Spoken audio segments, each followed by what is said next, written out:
Eleanor Whitgrave was last seen just before supper on an unusually warm October evening in 1889, her hem trailing dust from the red clay path that curved down from the hills behind her family's estate, a book tucked under her arm, and her braid tied with a ribbon that her mother, Lucille, would later describe as cornflower blue, not quite violet, not quite sky. The townspeople of Belridge, Kentucky, remember the day for other reasons. The school's bell never rang that morning, though the rope hadn't snapped. The dry goods shop sold out of salt before noon, though no one recalled purchasing any, and the church organ produced a single, low note long after the sanctuary had emptied, vibrating the pews like a warning trap beneath the wood. Eleanor was 17, with a face too calm for her age and a way of asking questions that left people uncomfortable, as if they'd already answered them in some part of themselves they'd rather not revisit. Her father, Mayor Cecil Whitgrave, discouraged her from attending town meetings after she'd asked if the foundation of the courthouse had always been shaped like a circle. Squares support justice, she had said, but circles trap rituals. It was said with a smile, but the kind that echoed too long in quiet rooms. On the evening she vanished, the maid Martha set the table with 6 plates, even though the family only numbered 5, a fact she couldn't explain later except to say, it just felt like the thing to do. The 6th plate remained untouched, as did Eleanor's. When supper was served, Lucille noticed the silence first, not Eleanor's absence, but the hush outside, as if even the insects had chosen not to intrude. By nightfall, the lanterns were lit and search parties were formed, though no dogs would follow her scent past the edge of the orchard, and the men with torches grew uneasy near the old windmill, where the air shifted wrong and someone claimed to hear a girl humming beneath the soil. Reverend Maddox led a prayer in the square, but his voice cracked when he tried to speak her name. The girl, he said, then stopped and never finished the sentence. By morning, Eleanor's name was already being swallowed, softened in conversations, avoided in school, scratched from the chalkboard outside the chapel that had listed her among the weak scripture readers. Her room remained untouched except for the mirror above her desk, which no longer reflected light properly, casting a milky sheen over anything seen through it, and the book she'd been carrying, a leather-bound volume with no title, filled with drawings of hollow trees and staircases that ended in blank walls, lay open to a page that simply read, she remembered too well. That was the beginning, though the town would later insist they never knew a girl named Eleanor Whitgrave. Children born in Belridge after 1889 grew up with an unspoken rule never to enter the orchard after sunset, and though no formal ordinance was passed, every map published in the decades that followed conveniently omitted the path that curved behind the Whitgrave property. The mayor ceased public appearances 2 weeks after her disappearance, and by the next spring, the Whitgrave family had boarded up the windows of their home and dismissed all their staff. They remained inside, never speaking to anyone, until the house itself seemed to exhale dust from every crack in its frame, as if trying to forget who had once moved through its halls. Some say Eleanor ran away, that she'd grown tired of the quiet tyranny of small-town life and escaped to Louisville or even farther west. But others, those who were there, who remember the way her name felt strange in the mouth after she was gone, swear that Eleanor didn't run. She bled into the soil, seeped into the air, and began to whisper back. A week after she vanished, young Thomas Kell from the south end of town claimed he saw Eleanor standing near the edge of the well behind the chapel, barefoot and whispering to something inside. When his mother dragged him home, he described her eyes as too still, like they forgot to blink. Others, over time, reported seeing her out of the corner of their vision, always near water, always humming. The sound was never the same twice. One farmer said it mimicked his late wife's voice. Another swore it was the tune his mother sang during storms. And then there were the birds, dozens of them, black-feathered and silent, perched on rooftops in perfect rows for hours at a time, their heads tilted toward the Whitgrave house as if waiting for a sermon only they could hear. The town grew quiet in other ways, too. Music stopped at socials. The school piano went untouched. Wedding bells were rung only once instead of 3. Even laughter, when it occurred, felt brittle, like something borrowed from a memory not fully understood. Eleanor's absence was not just a loss. It was a realignment. It shifted the town's gravity ever so slightly, as if the place had bent to accommodate her vanishing. And in that bend, things no longer fit quite right. Chairs tilted when no one touched them. Wells ran dry and then brimmed over at dusk. Letters arrived with no sender, addressed in Eleanor's handwriting to names no longer found in Belridge's census. Lucille Whitgrave took to the attic in those days, muttering into folded sheets and keeping a bowl of salt at every window. She never spoke her daughter's name again, but once was heard whispering. She tried to undo the forgetting. The town, for its part, obliged the silence. Children were not taught her story. Her belongings, when finally removed, were burned without ceremony. But the soil kept memory better than people did.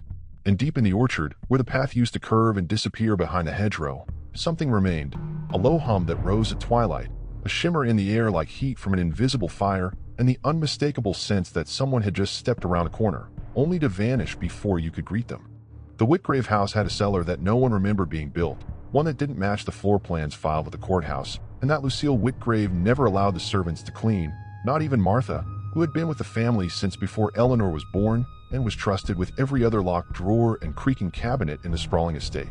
The door to the cellar was iron-heavy and cool to the touch even in the worst heat of July, and it sat at the far end of the pantry beneath a shelf of canning jars that were always mysteriously full, jars filled with pickled things no one had made, sealed with wax stamped with a symbol no one in the household recognized but all instinctively avoided, a circle with 3 breaks, one on each side and one at the top, like a mouth held shut by hesitation. The key to the cellar hung from a thin copper chain around Lucille's neck, though no one recalled ever seeing her unlock the door, and she never acknowledged its existence when asked. After Eleanor's disappearance, the house grew colder, not just in mood, but physically, as if something beneath the floor had begun drawing heat from the rooms above.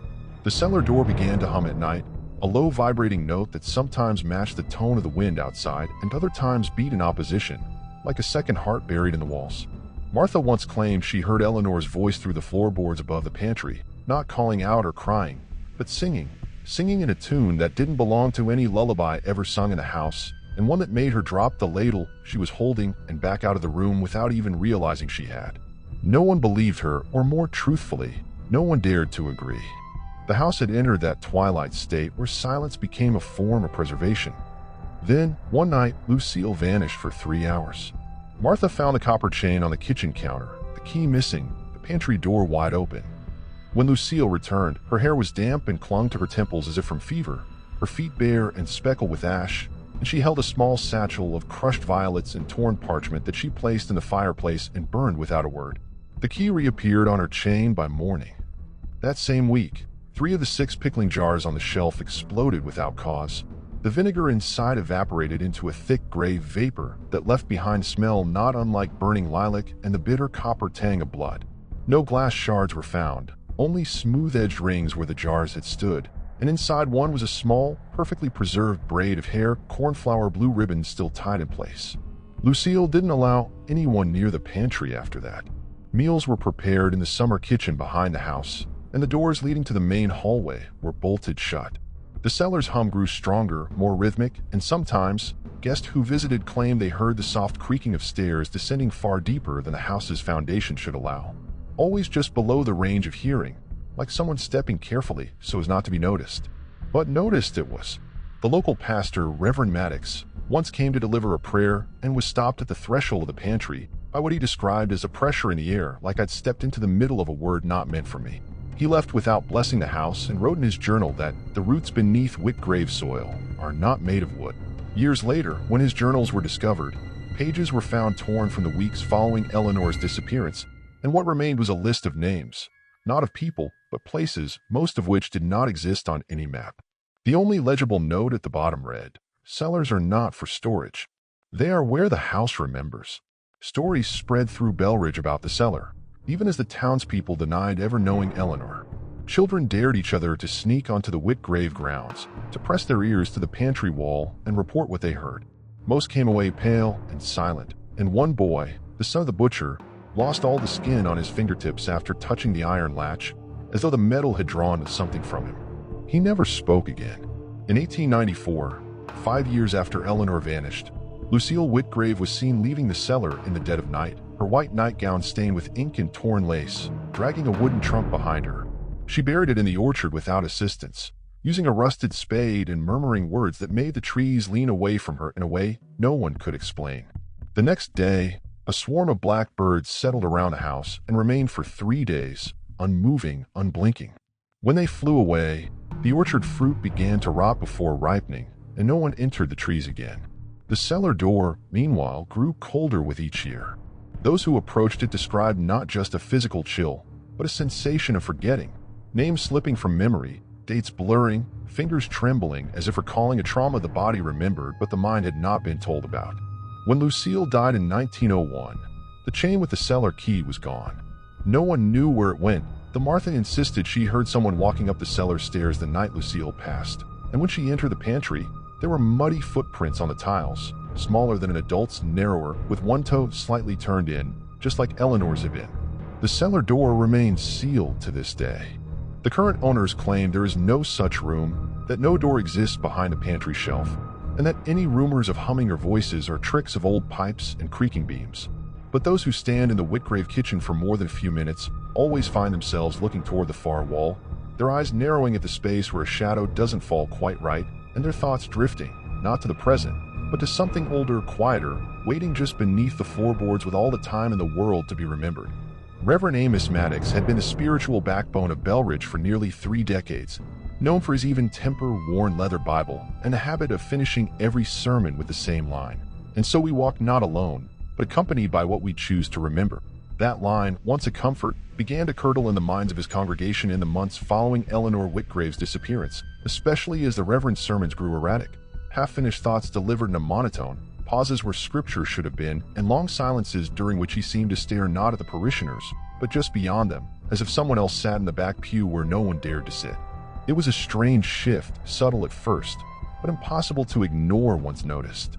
His once tidy sermon notes became pages of broken phrases and repeated lines, whole paragraphs scratched out and rewritten in ink so dark it bled through the paper.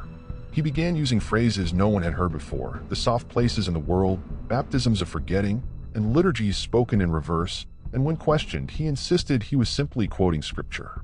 But no one could find the verses. One Sunday, he arrived late to his own service, eyes bloodshot and hands stained with something that looked like ink but smelled faintly of violets and rust. He apologized, bowed to the altar, and delivered a homily on silence that ended with a single line whispered so quietly that only the front row heard. The cellar beneath the soul has no stairs. That day, half the congregation left early. Maddox had not been the same since he'd attempted to minister to the Whitgraves after Eleanor's disappearance. He'd gone to the estate with a psalter and a bottle of anointing oil, intending to bless the home and offer comfort. But he stayed inside for only 20 minutes. When he emerged, his collar was unfastened, his hands shaking, and his first words were, "There are no blessings for walls that have seen what those have." He refused to speak further on the matter. Over the weeks that followed, he began to carry a small leather-bound journal, never letting it leave his person, and was seen more frequently at the edge of the orchard, staring toward the place where the path curved out of sight.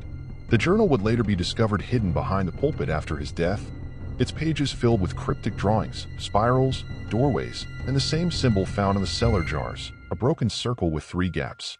Some entries were prayers written backward. Others were single sentences repeated dozens of times, such as "She never left the hymn," and some sanctuaries are built to keep God out.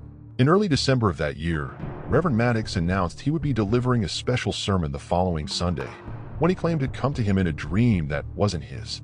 He described it as a message that had waited a long time to be spoken, and said he would call it the Unbinding. Curiosity and unease filled the town that week. Children whispered rumors that the Reverend had been seen speaking to someone in the graveyard, someone who wasn't there. A local woman claimed she saw him bury something behind the chapel late one night, and when she confronted him, he simply said, "Some truths are best entombed with the others." When Sunday arrived, the chapel was packed. Every pew was filled, and a strange tension hung in the air, as if the walls themselves were holding their breath. Maddox approached the pulpit slowly, placed his Bible beside the leather journal, and unfolded a single sheet of paper. He looked out at the crowd, his friends, his flock, and for the first time in 30 years, he hesitated. His hands trembled. He opened his mouth, but no words came out. Instead, the lights above flickered, the wooden cross behind him tilted ever so slightly, and a faint sound, somewhere between humming and weeping, rose from beneath the floorboards. Maddox stepped back, folded the paper again, and said only, "She has asked me not to." He closed the Bible, picked up the journal, and walked out the front doors, never once looking back. That night, he boarded a train to Lexington and was not seen again for 15 years. When he finally returned, gray and gaunt, he refused to enter the chapel. He told the new pastor, a man half his age, "The sermon was never mine to write. That house writes its own gospels." He died a week later, quietly in his sleep, with the journal clutched to his chest. The journal was never recovered. But some say if you sit in the back pew late at night, you can hear him whispering pieces of the sermon that never was, each word falling like dust from the rafters, each phrase incomplete but echoing with a gravity that makes the listener forget the sound of their own name for a moment too long. The town never again allowed sermons on the topic of Eleanor or the Whitgraves. In time, they said she had never been real. But the pulpit remained slightly tilted, and the boards beneath it creaked in a pattern that didn't match any footsteps. And if you ever try to write her story in that room, your ink will run dry before the first sentence is complete. The house had claimed its silence, and the preacher had obeyed. The barn that stood on the eastern edge of the Whitgrave estate was old even by Belridge's standards, its timbers sunken from years of damp breath and warped shadows, the red paint long since flaked away into a dull gray that made it seem like a forgotten sketch of a building rather than something that still stood. And while every other barn in the region echoed each morning with the clatter of roosting sparrows or the rustling of crows overhead, this one had always been silent, utterly and unnervingly so. Even before Eleanor disappeared, townsfolk noted the absence of life around it. No insects buzzing near the rafters, no owls nesting in the eaves, no field mice scurrying through the hay. The animals knew better. The barn had been used once, years ago, to store seed and timber, but whatever was placed inside emerged wrong. With that split down its grain like a broken rib, corn that grew with husks filled not with kernels but hard stones that looked like teeth, and once, a horse that entered one evening during a thunderstorm and was found the next morning with its mane plaited into tight braids and its eyes weeping ink. After that, the barn was sealed, its doors bound with rusted chain, and a faded placard nailed across the frame that read only "Blessed in Silence." Children were warned not to approach it, and for the most part, they listened, save for the occasional dare or bravado-fueled sprint to the threshold and back. But after Eleanor vanished, the barn's silence became a magnet rather than a warning. Something about its stillness deepened, became more deliberate, as though it were not simply empty but waiting. Martha claimed she once saw Eleanor standing in front of it just before dusk, her hand resting on the latch as though listening for a response, not speaking, just swaying slightly, as if following music only she could hear. When Martha called out, Eleanor turned, not in alarm, but with a placid detachment of someone who had already decided something long before, and walked calmly back toward the orchard. The moment lasted less than a minute, but Martha would recall it years later as the last time Eleanor seemed fully present, like herself. In the weeks after her disappearance, the barn changed again. At first it was subtle. The grass around it turned brittle and gray despite the autumn rains, and shadows beneath the doors stretched longer than the setting sun allowed. Then came the carvings. One morning, the chains were found unlatched, though no one had the key, and strange, shallow etchings appeared across the planks, concentric spirals that spun outward into branching patterns, like trees or veins, with symbols nested within them, triangles missing corners, eyes with no pupils, keys that twisted into mouths. The townsfolk, unnerved, fastened the doors shut again with heavier chains, this time wrapping them around iron stakes driven into the earth. That night, the wind howled in unnatural patterns, and every barn in town lost its weather vane. Each one snapped at the base and hurled toward the direction of the Whitgrave property. No storm followed, no lightning struck, just wind and the memory of sound. Animals became skittish near the place. Dogs barked at it from great distances and refused to be led within sight of it. Horses bucked and bolted if saddled facing its direction. The barn had become an anchor, not to time, but to something that operated beside it. In 1890, a group of boys from the Western Ridge dared one another to enter it. They were found 2 hours later curled in the high grass a mile away, barefoot and mute, their eyes wide open and mouths full of straw. They never spoke again, and one began humming tunelessly each morning at the same hour, as though marking some internal clock set deep below the floorboards of that rotting structure. The town held a quiet meeting, and though no decision was recorded, the next morning a sign was posted at the edge of the Whitgrave estate, "Private. Keep out, land unfit." Of course, they didn't mean soil or drainage. They meant memory. They meant that some buildings don't contain things, they hold them. Years passed, but the barn remained. Sometimes at night, a glow would emanate from the slats, not warm like firelight, but pale and sterile like lanterns submerged underwater. Other times, smoke rose from the chimney that hadn't been used in decades, drifting upward in shapes that always dispersed before you could fully recognize them, like faces seen just as you wake from a dream. And always, the silence inside was absolute. Even sound itself seemed reluctant to go near. Those who approached said their footsteps felt distant, like they were hearing themselves walk from another room. One man, a war veteran turned woodcutter, said the silence made his thoughts echo in the wrong order. He never returned. One spring morning in 1907, after a rare earthquake rattled the outer counties, the barn door was found wide open. Inside, nothing but dust and rotted hay, except for a single braid of hair pinned to the far wall with a rusted nail. Cornflower blue, unfaded, untouched by time. It was removed and buried beneath the chapel without ceremony. The barn was boarded shut again, but not before someone, no one claimed it, inscribed a message above the frame in charcoal that washed away with the first rain but was remembered by those who saw it. The wind has no voice until you listen. And from that day forward, the barn was never mentioned again in polite company. Even new residents were told only that the eastern field was off limits, unfit for planting or play. But once in a while, a traveler or a lost animal would stumble close and return confused, their heads tilted just slightly to the left, as though trying to remember a song they'd heard inside a dream. The barn with no birds remained, neither condemned nor claimed, its silence growing deeper with each forgotten word, each generation that chose to turn away rather than name what still waited within. It began with the youngest Whitaker boy dragging a stick through the dust behind the schoolhouse during recess, absent-mindedly at first. Then with increasing focus, his brow furrowed like someone transcribing from memory rather than invention. And when Miss Aldridge noticed the strange spiral he'd drawn, a perfect loop branching into jagged runes and concentric circles intersected by teeth-like slashes, she asked him what meant, to which he replied, eyes distant, "That's the song she hums when she's walking on the ceiling." The other children stopped playing, watching silently as more of them began to trace similar shapes, some using their fingers, others stones, but all producing symbols they could not have been taught, none from any book in the one-room schoolhouse, none recognizable even to the preacher who was called to observe them that same afternoon. They filled the dust yard with glyphs, crooked eyes that wept horizontal tears, houses drawn with no doors, staircases that folded into themselves, and always the broken circle, 3 gaps in its curve, and something coiled at its center like a tongue or a flame. Miss Aldridge, a strict and practical woman not given to superstition, tried to stop them. She erased the drawings with her shoes, raked over them, even had the older boys throw water across the dirt, but every morning, the shapes returned, redrawn with unsettling precision and additions that grew more complex, more layered, as though the children were collaborating in some silent agreement. When asked, none of them could recall drawing anything at all. "I just dreamed it," said Clara Eames, age 7, "but I think she wanted me to." When pressed on who it was, Clara simply pointed toward the east and said, "The girl who's still thinking under the orchard."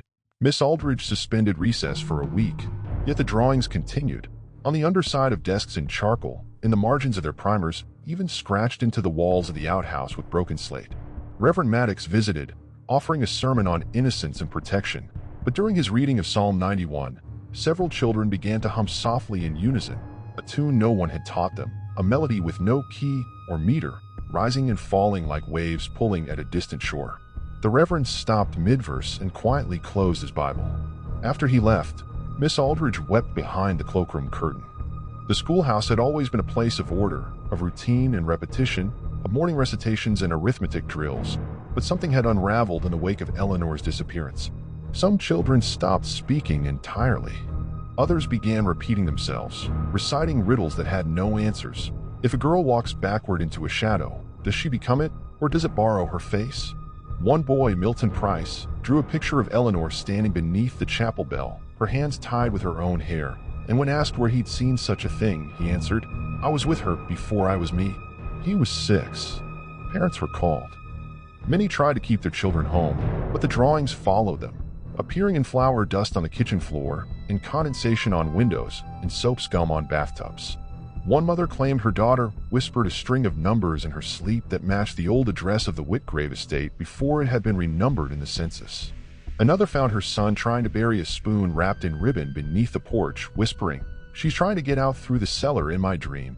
Panic grew quiet in Belridge. It was never spoken directly, only hinted at in the tight smiles of mothers walking their children in wide loops around the orchard path, in the sudden enthusiasm for out-of-town boarding schools, in the increased attendance at evening church despite the preacher's growing silence.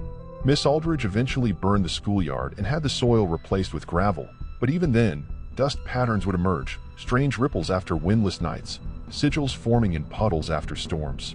She tried to paint over the scratches on the desks, but the paint refused to adhere. blistering away like skin. In desperation, she covered all the chalkboards with white linens, hoping to create a blankness the children could not violate, but one morning found a phrase written on the cloth in faint red: "You teach the waking world, but she teaches the one beneath." Eventually, the county board replaced her with a new teacher from Louisville, a man who laughed off the local fears and claimed the drawings were merely the result of hysteria. He lasted a month. After finding every book in the school turned to the same blank page, Chapter 13, regardless of subject, he locked the doors and left without his pay. The schoolhouse stood empty for a time, then was repurposed as a storage shed for town records, though the documents placed there often went missing or returned altered, signatures and handwriting that didn't match, dates that shifted backward, official seals smudged into unfamiliar shapes. The children who once drew the symbols grew up quiet and cautious. Most left Belridge. Those who stayed took jobs that didn't require much speaking, and many had no children of their own. But their hands still twitched in idle moments, tracing loops on tabletops or absent-mindedly aligning objects into triplets: 3 stones, 3 buttons, 3 coins in a row. One girl, grown now and working at the mill, was caught carving into a wood beam the same circle she'd once drawn in dirt. When asked why, she simply said, "So she doesn't forget me." But no one asked who she meant. In time, the drawings faded, the gravel was overtaken by weeds, and the town stopped talking about what happened at the schoolhouse. But some say on the hottest days of summer, when the wind dies completely and the air thickens with memory, if you kneel behind the old foundation and dig just beneath the surface, you'll find the dirt soft and warm, like it's been turned recently, and you might feel the faint impression of a child's fingertips still writing, still drawing, still trying to remember the shape of something Belridge worked very hard to forget. The letter was never meant to be read, or perhaps it was only meant to be read by one person, someone who never received it, someone whose name was scratched out in the upper corner of the folded parchment, replaced with a single curved line drawn in black wax pencil. Not quite a symbol, not quite a word, just a shape that echoed itself like a ripple trapped in still water. Eleanor wrote it 2 nights before she vanished, according to the ink's date and the thin black journal in which it had been tucked, sealed between pages that contained more sketches than words, drawings of windows that looked inward, hallways that ended in mirrors, and figures standing slightly off-center, as though unsure if they belonged in the scene. The letter was discovered decades later, hidden inside the false bottom of her old writing desk, a desk that had been donated to the county library after the last of the Whitgrave estate was auctioned off in silence. A librarian sorting through damaged volumes noticed a breeze where there should be none and traced it to the warped drawer, prying it loose to find the yellowed envelope inside. It was sealed with a piece of violet ribbon tied in a knot no one could undo without breaking it, and the paper itself felt soft, as if handled often and by warm fingers. The contents, transcribed here from their original state, began with no greeting. "I come to believe the orchard doesn't sleep. Not really. I think it only pretends when watched. Today I stood still for 27 minutes behind the eastmost tree, the one that always bends too far even when the wind is still, and I waited without blinking. In that stillness, I heard something shift, not like leaves or animals, but something deeper, like a breath drawn in surprise or a secret turning over in its grave. I know how that sounds. I know you won't believe me, not with the others whispering about feigning spells and imaginary friends and the way I sometimes lose time while brushing my hair, but I promise I'm not unwell. I just hear things that don't belong to now. They come like echoes that forgot to fade, and they sound like voices that know my name before I speak it. I've seen shadows move in directions that don't match their sources, and sometimes I find my feet dirty with orchard soil, even though I haven't left the house. Or at least, I don't remember doing so. But I wake up with petals in my hands. The ones that bloom blue even when the season's wrong. I tried to show Mother. She pretended not to see. I think she remembers too much to look directly. I found something in the pantry, a jar I've never opened. Inside, floating like a question, waiting for a voice, was a single braid of hair tied with ribbon. I recognized the ribbon. It was mine, but I never cut my hair. Have I? I'm scared to check. The mirror lies. When I look in it now, my eyes seem too still. I smile and it takes too long to stop. The cellar hums at night. You've heard it. Everyone pretends not to, but it's there. And sometimes it answers when I hum back. I think that's why they've started watching me differently. Like I'm carrying a question they don't want asked. The pastor's hand shook when he blessed me. The schoolteacher won't meet my eyes. Even Martha, we both know she's always loved me like her own, whispers to herself when she walks past my door. I think I'm becoming something remembered before it happens. I think I'm already gone in ways that haven't caught up yet. But I'm not afraid. Not really. There's a voice beneath the orchard that sings like water through old stone. It calls me by name with gentleness, not hunger. It asks me if I'm tired of waiting, and the truth is I am. I'm tired of rooms that forget what time they belong to, of footsteps that echo before I take them, of dreams that feel like they've been waiting for me longer than I've been alive. I saw her yesterday. The other girl. She stands just behind the barn when the sun hits the boards the wrong way. Her hair is mine but longer, and her smile is mine but earlier, and she waves like someone who knows the ending already. I asked her if I'd disappear. She nodded. I asked her if that's bad. She didn't answer. She just turned and walked backward into the wall. And I felt something pull in my chest, not pain, but gravity, like going home. If you're reading this, it means I've stepped into that place, the one that waits behind names and breath and stillness. I think it's not death, but remembering. I think the orchard blooms for those who are ready to return. Don't look for me. If you do, you'll find the path but not the ending. And if you listen at night and hear humming, know that it's not loneliness, it's the sound of something finally unfolding.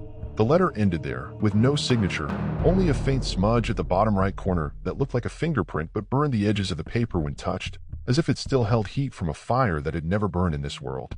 The librarian who found it submitted a report to the Historical Society, but the letter was quietly removed from the archive within the month, replaced by a typed note reading, "Donated item misfiled.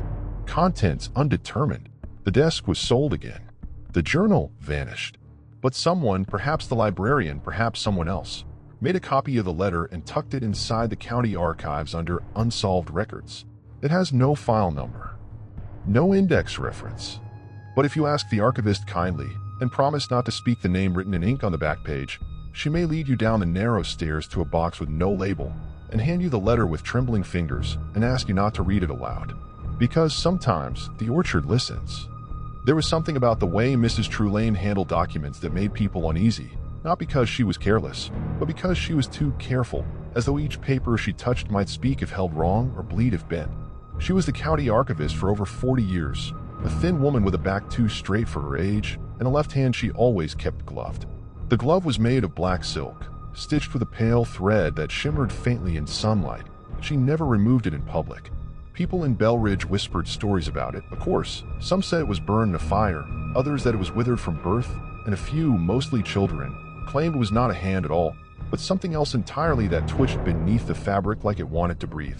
Mrs. Trulane never addressed the rumors, never defended or explained, and in a town like Belridge, that kind of silence only deepened the myth. She lived alone in the small red cottage beside the courthouse, where the curtains never opened and the lights burned long into the morning. Her work was methodical, every ledger, death record, and land deed in perfect order. But there were rooms in the archive that no one but she ever entered, and files marked with symbols instead of numbers. She had an uncanny memory, capable of reciting exact passages from letters written decades ago. And some believed she knew the full story of Eleanor Whitgrave better than anyone, only she refused to speak of it.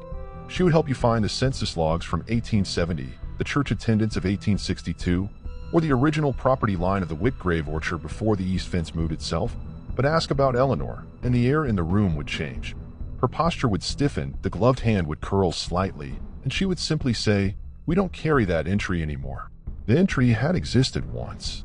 That much was known. A single file, slim and labeled E. Whitgrave, Anomalous Events, 1889 to 1892, kept in a drawer that no longer opened. One clerk swore he'd seen it, held it, even skimmed a page that referenced dream-born mappings and the orchard's double hours. But when he returned to the drawer later that day, it was sealed shut with a strip of iron and wax, and Mrs. Trulane told him to forget what he'd seen, unless he wanted to be listed as part of the archive himself. He quit a week later and left town. What no one knew, or perhaps no one dared to ask, was that the origin of the gloved hand traced back to that file. Back to the night Mrs. Trulane, then just Margaret, spent locked inside the records room during a storm that knocked out the lights and flooded the west wing of the courthouse. She'd been young then, only 17, working as an apprentice archivist under her uncle, who trusted her with the keys while he rode out to rescue a family trapped beyond the flooded bridge. Alone in the archive, with the wind howling and the walls groaning, she decided to investigate the Whitgrave file out of curiosity. perhaps to impress her uncle or simply to understand why it had been marked with a red wax seal unlike any other. She broke the seal. The lights dimmed, and something stepped through. She never spoke of what she saw. All that is known is that the next morning, they found her sitting cross-legged on the floor, the file open before her, her right hand clutched tight around her left wrist as though trying to stop something from spreading. Her hair had turned white at the temples. Her mouth was filled with dirt, and her left hand, when they uncurled her fingers, was no longer her own. The skin had darkened to the color of old ash, the nails curved backward, and the fingers bent too many times in too many directions. It twitched when no one was near, and once someone claimed it knocked 3 times on the cabinet wall without her moving a muscle. From that day forward, she wore the glove. No one questioned it. Her uncle sealed the file and forbade her from speaking of what she read. But she never left the archive again. Decades passed, and she remained its keeper, watching the records grow, pruning memory like a gardener trimming dangerous roots. She removed entries that no longer fit the shape of the town's comfort. She buried documents inside others. She cross-referenced dreams with census gaps. And in the hidden corners of the building, where the shelves didn't cast shadows correctly and time ran a little slower, she kept a room of things that never made it to paper. Bone buttons with initials carved inside, lockets filled with teeth instead of pictures, and a jar containing a single braid of hair that never decayed. Sometimes, late at night, the hand beneath the glove would tap out rhythms on her desk. Rhythms she couldn't identify, but always matched the humming in the orchard just before storms. She tried once to cut it off. The knife melted. Another time, she tried to bury it in salt and prayer. It only laughed, inside her head, in a voice that sounded like Eleanor's but too distant, like a memory remembered by someone else. She made peace with it, eventually, made it part of her duties. She began writing with it, copying old documents into new forms, reshaping truth into something safer. But the words it wrote were never quite the ones she intended. Letters bent in unfamiliar directions. Sentences repeated like chants. The names of towns that didn't exist until she wrote them. She started dreaming of corridors beneath the archive, lined with mirrors that showed her standing still while her reflection moved. And in the dream, the glove hand always reached for the file again, opening it page by page, revealing not paper but stone tablets that pulsed like hearts. She stopped sleeping soon after. And now, when people come looking for Eleanor's records, she tells them kindly, with a tired smile, that nothing remains. But if she likes you, if your voice trembles in the right way, or if the orchard has already taken interest in your breath, she might lead you past the locked door, down the stair that wasn't on the blueprint, and into a room where the walls hum softly in response to your heartbeat. There she'll place a file before you, not Eleanor's, never that, but something else, something adjacent, something that smells of violets and old paper, and she'll ask you one question before you open it. Are you sure this is a memory you want to borrow? Because in Belridge, some records aren't kept for history. They're kept for balance. It began subtly, as most things in Belridge did, with a sound too soft to be noticed, then too wrong to be ignored, a soft clattering on the hearthstones of the Whitgrave estate just after midnight, a rhythmic tapping like teeth falling from a great height, followed by a gentle shush of ash that seemed to exhale on its own. Martha, the housekeeper, was the first to notice it, waking on the third night to find a fine dust coating the parlor floor, its texture neither soot nor dirt, but something finer, gray-white like crushed bone, clinging to her bare feet as if trying to remember the shape of steps once taken. She swept it up without comment, but the following night it returned, and this time brought with it something else, a small circular object that rolled to a stop beneath the faint moonlight pooling at the fireplace edge. Martha bent and retrieved it, squinting at its smooth surface. It was a button, old, hand-carved, with a delicate floral engraving around its edge, but in the center was a letter, etched not in ink or paint but scored deeply into the material, as though by a needle guided by memory. Thinking it had come from Eleanor's dress, she returned it to the sewing room, only to find, the next morning, the same button placed neatly on the mantel, surrounded by fresh ash. Over the next several nights, the chimney expelled more items, never in excess, never loud enough to draw alarm, but with a chilling regularity that made denial impossible. A locket with no clasp, containing a piece of faded cloth embroidered with half a prayer. A child's marble etched with what looked like tiny teeth marks. A scrap of paper folded into a perfect triangle, unfolding to reveal a drawing of the house itself, but with no windows and a door drawn with nails. A key that fit no lock. And each time, the ash returned, growing thicker, clinging to the objects like a veil or memory reluctant to fade. Eleanor's mother, pale and thin from grief, refused to acknowledge the growing pile. "Soot from poor maintenance," she muttered, though the chimney had been swept just days before Eleanor's disappearance. Her father, silent and glassy-eyed, began sleeping in his study with the fireplace bricked over, the flue sealed with books and bricks, though still the items came, falling instead into the parlor hearth, as though choosing where to arrive. It was as if the house had begun to unravel from the inside, leaking moments and memories through the narrowest veins of brick and smoke. Word reached the town, of course, though none admitted to speaking it aloud. They whispered of cursed fireplaces and memory-born hauntings, of voices carried down flues that spoke only in laughter, low and childlike, but too slow to belong to a living mouth. One night, when the moon was full and the house felt unusually still, Martha stood in front of the hearth and asked, not expecting a reply, "What do you want?"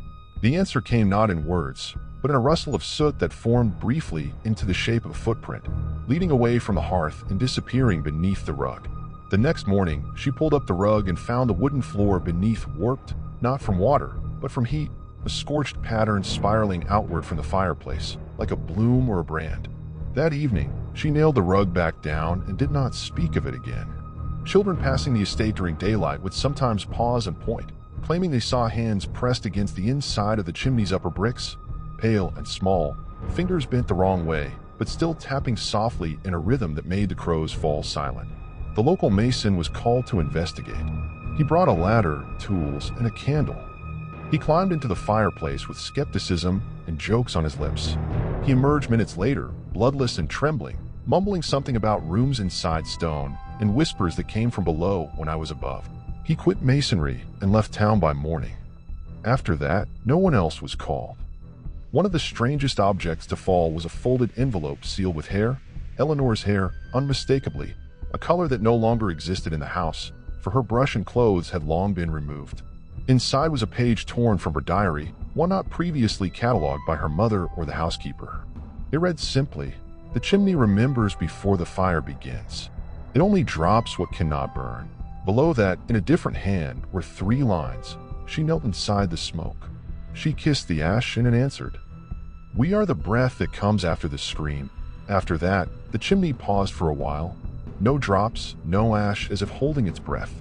But weeks later, it resumed, and this time, the ash smelled faintly of violets and something sharp, like iron. The townsfolk said it was a message. The family said nothing. Then one night, the chimney dropped something living. A small bird, perfectly preserved, eyes closed, breast unbroken, but cold. Too cold. It had no feathers, only skin covered in soot and a tiny stitched mark on its belly shaped like a door. Martha buried it in the orchard. The next day, the grave was empty. Eventually, the fireplace was sealed completely, brick upon brick until nothing remained but a slight bulge in the wall. But even then, on certain nights when the wind moved sideways and the orchard seemed to lean closer to the house, the sound returned. A soft clatter. A sigh of ash. A memory trying to remember itself by falling piece by piece into the waking world. And though no one dared open the fireplace again, they all began to check their own hearts more closely, watching the embers with unease, listening for the tap of something long lost, something trying still to return, not as whole, but as a whisper ash-bound and humming, tapping out its name in a language made of soot and silence. There was something about the east bedroom that unsettled even the servants long before Eleanor vanished, and though no one ever spoke directly of it, they all knew to avoid the room after nightfall, for its window, facing the orchard with a clarity that none of the other windows possessed, had developed the habit of opening itself, gently, silently, and always just before the hour of 3. Martha had bolted it shut many times, even nailed it closed one stormy night, only to return the next morning to find the wood splintered outward and the window wide open, the curtain fluttering as if stirred by breath rather than breeze. The glass never broke.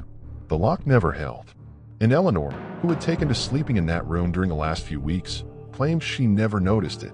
"It's just a draft," she once told Martha, eyes distant, as if watching something behind the older woman's shoulder. Sometimes houses sigh, don't they? But the window didn't sigh, it beckoned. It pulled. It leaned. One night, Martha swore she saw the curtain twist itself into the shape of a braid, hanging low as if mimicking the girl's own hair, and then slowly untwist, falling limp as though embarrassed to be caught. Another time, she found Eleanor standing at the window at dawn, hands resting on the sill, eyes fixed not on the orchard itself, but on something between the trees, something she refused to describe. "I think it's trying to remember the way in," Eleanor whispered, and when Martha asked what she meant, the girl only shook her head and said, "It's okay. I left it breadcrumbs." But there were no breadcrumbs found. Only a trail of tiny scratches on the floor, leading from the foot of her bed to the window, too shallow for animal claws, too narrow for shoes, and always fresh no matter how often the boards were scrubbed. The frame itself remained unnaturally cold, even during the summer heat, and more than once, those who touched it swore they heard music, faint, discordant, as if played backward by hands unfamiliar with the instrument.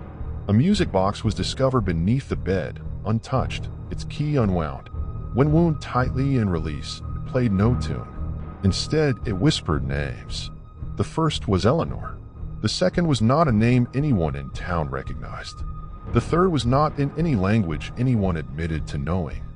One servant, a boy of 17 named Callum, volunteered to sleep in the east room for a night, determined to prove there was no cause for concern. He was found the next morning in the orchard, barefoot, his nightshirt soaked with dew, standing perfectly still with his eyes closed and hands raised as if touching a wall only he could see. When brought inside, he refused to speak for 3 days. When he finally did, all he said was, "The window wasn't meant to keep things out. It's a mouth." He left Belridge soon after. The window itself changed subtly with time. The frame began to warp, not with age but with purpose, curving inward at the top as though arching toward the orchard. The panes grew cloudy at the edges but remained clear at the center, creating the illusion that someone, or something, was always staring in, even when no one was there. And the reflection, if one dared to look, never quite matched the viewer's movements. Eleanor's mother had a carpenter replace the entire frame once, bringing in wood from outside the county, hoping that unfamiliar materials might halt whatever force had taken root. The carpenter finished the job and left before nightfall. He was found dead in his bed the next morning, hands curled around splinters of his own making, mouth stained with sap, lips pressed into a silent "oh" of realization. His house burned down a week later, though no fire was ever reported. After that, the family gave up trying to fix the window. It became a quiet agreement: don't speak of it, don't touch it, and certainly don't sleep beside it. But Eleanor insisted. "It's where the dreams come through," she said once, and added, "I think they like the view." Her diary, found after her disappearance, contained several entries describing what she called the thin hour, a moment that arrived just before the sky began to lighten, when the orchard looked less like trees and more like outlines of thoughts someone had tried to forget. During that hour, the window would always open. Not quickly, not forcefully, but deliberately, with intent, as if greeting something that had traveled far to reach it. And once open, the room would shift. Shadows lengthened against natural geometry, sounds grew muffled, and time staggered. A clock left in the room for observation recorded the hour of 3 for 47 minutes before resuming normal time. When questioned, the clockmaker insisted that was impossible. "Unless," he said, hesitating, "unless the room doesn't follow our kind of ticking." Eventually, the family shut the door to the east bedroom completely. Furniture was removed. The wallpaper peeled on its own. Dust settled despite constant cleaning. But still, neighbors claimed they saw the curtain fluttering at night, even when there was no wind, and the reflection in the glass seemed sometimes to be smiling. After Eleanor vanished, the window remained open for 7 days. On the 8th, it slammed shut without warning, cracking the panes and slicing a sharp line into the wood like a scar. It never opened again, but the frame still warped inward. And if one stands beside it now, in what remains of the estate, where ivy reclaims the walls and the orchard presses close like a secret unspoken too long, they may hear a soft sound, like breath caught in a throat or a name almost spoken. And if they dare look, if they lean close to the cracked glass and stare into the clearing between the trees, they may see something staring back. Not malevolent, not friendly, just curious, waiting. Because the window, they say, is not a window at all, but a question. And it never closed because it was never meant to. Only watched, only whispered, and always answered. The guest book of the Whitgrave estate was a thick, leather-bound tome that rested on a marble pedestal in the foyer, a piece more ceremonial than functional, used primarily for formal dinners and rare visitors who were deemed respectable enough to record their presence beneath the family crest. Its pages were yellowed but preserved, every signature written in delicate ink that faded only slightly with time. Until one autumn evening, Martha noticed a fresh name scrawled in the bottom margin of an otherwise blank page, a name no one had written, no one remembered inviting, and no guest had arrived to bear. The ink was dark and still wet, though the doorbell had not rung, and the handwriting was unlike any she had seen, curved too sharply in places, straight as bone in others, and the letters seemed to drift slightly across the page like they had been placed by something that didn't quite understand gravity. The name read, Miss Eleanor Whitgrave, but it was not in Eleanor's hand. Martha recognized the difference immediately, having seen the girl's script for years, loose and artistic, never this cold precision. She showed it to Eleanor's mother, who grew pale but said nothing. By morning, the name had vanished from the page, leaving no trace of ink or indent, but a strange warmth remained on the paper, as if it had been touched by breath rather than pen. After that, the guest book began adding names with a regular frequency, always at night, never witnessed, and always in the same eerie script. Some names were familiar, people who had visited the house long ago, decades dead. Others were complete unknowns, with titles like The Quiet Man by the Orchard or She Who Lingers by the Fourth Step, written not as names but as identities that carry the weight of something remembered sideways. Once, an entire page filled overnight, dozens of entries crowding each other in spirals and loops, some even written upside down, and one scrawled so deeply into the page that it tore through and blackened the one beneath it. When Martha tried to tear that page out, she found it stuck fast, fused to the spine of the book as if it had grown there. Eleanor herself became fascinated with the guest book, often sitting before it in the evenings with a candle lit low, watching it the way one watches a sleeping thing, waiting for the stir of breath. She began speaking to it, whispering questions like, "Do you remember them too? And is that what they called you before the orchard?" One morning, she asked Martha if a person could sign a guest book before they arrived. When Martha said that wouldn't make sense, Eleanor nodded, almost disappointed. "I suppose it depends on what you mean by arrive," she murmured. After Eleanor vanished, the guest book should have gone silent, but it didn't. It began recording again the very next evening, adding one name each night. The first was the girl between the hedges.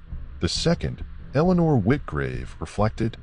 The third night, the ink was red instead of black, and the name written was simply, "Not yet." On the fourth night, the book wrote 3 names at once and closed itself with such force the pedestal cracked. Those names were smeared, as though the ink had cried. Rumors spread in Belridge that the book knew more than it should. When a cousin from Louisville arrived to offer support to the grieving family, she attempted to sign her name in the usual place, only to find her pen refused to write. The ink dried instantly, the nib scraped uselessly across the page, and where her name should have been appeared the words, "Already here." She left that night without unpacking. The local priest came to bless the book and was greeted with the phrase, "We remember differently," written in his native Latin, despite no one in the house knowing the language. The phrase appeared twice, once in black ink, once in something green that smelled faintly of burnt sugar and moss. Eventually, the family locked the book in the cellar, placing it inside a box wrapped in cloth soaked in salt water and scripture. Still, the pedestal remained, and each morning, a fresh name appeared written in the dust. One day the name Martha appeared, not once, but 7 times in a circle, and when she tried to sweep the dust away, it reappeared in the mirror behind her instead, etched in condensation. She began sleeping with a rosary beneath her pillow after that. But the guest book was not content with being sealed. Its presence lingered. On foggy mornings, pages of it would appear fluttering in the wind across the orchard, single sheets marked with names no one could recall. Signatures written in styles too old or too unfamiliar. One such page was found beneath the roots of the apple tree that had begun to split itself down the middle. Another was discovered in the drawer of Eleanor's old desk, beneath a stack of empty envelopes, though no one admitted placing it there. When the family finally moved out of the estate, the guest book was left behind. The movers refused to touch it. The priest refused to relocate it. So it sat silent for a time, until the next occupants, a family from New Hampshire, unaware of the house's history, found it and decided to use it once more. They hosted a housewarming dinner, inviting 12 guests. 13 names appeared. One was written in the basement. The family moved out within the month. Today, the house stands in ruins, overgrown and nearly forgotten, but the pedestal remains, weathered but intact. And if you approach it, even now, you may find the guest book still resting there, its leather darkened with age, its pages damp but legible. If you look closely, you'll see the most recent name, yours, written before you arrived, in a hand not your own. The Belridge clock tower had stood at the edge of the town square since before the Civil War, a proud silhouette against the hills that caught fire each autumn with the changing leaves. It was said to have been gifted by a benefactor whose name no one could now remember, inscribed with a date that had since worn smooth from the rain.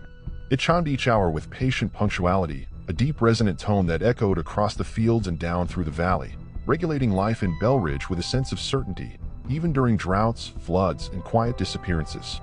But what no one had dared to investigate until after Eleanor vanished was a long-whispered rumor that the tower had never actually held a mechanism inside it. Not a gear, not a pendulum, not a bell. It was the sort of town myth people repeated with nervous smiles, half believing it only because no one ever had cause to climb inside and check.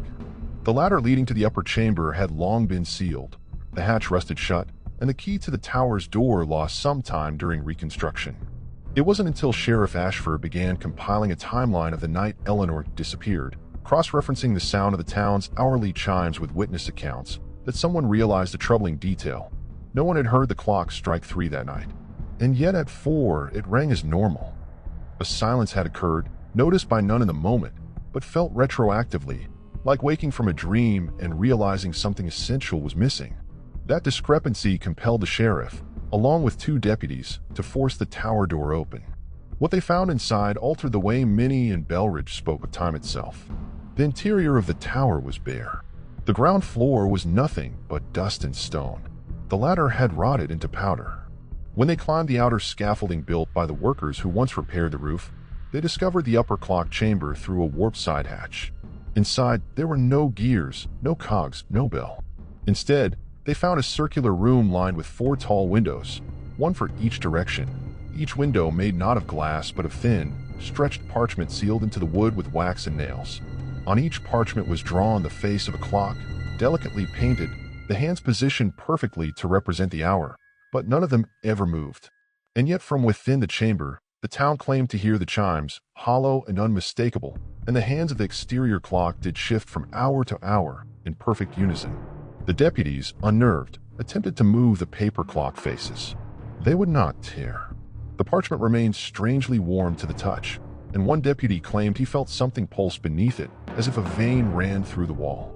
Sheriff Ashford ordered a sample be taken, and when a corner was cut, a thin stream of dark ink seeped from the wound and pooled on the floor. The stain has never dried.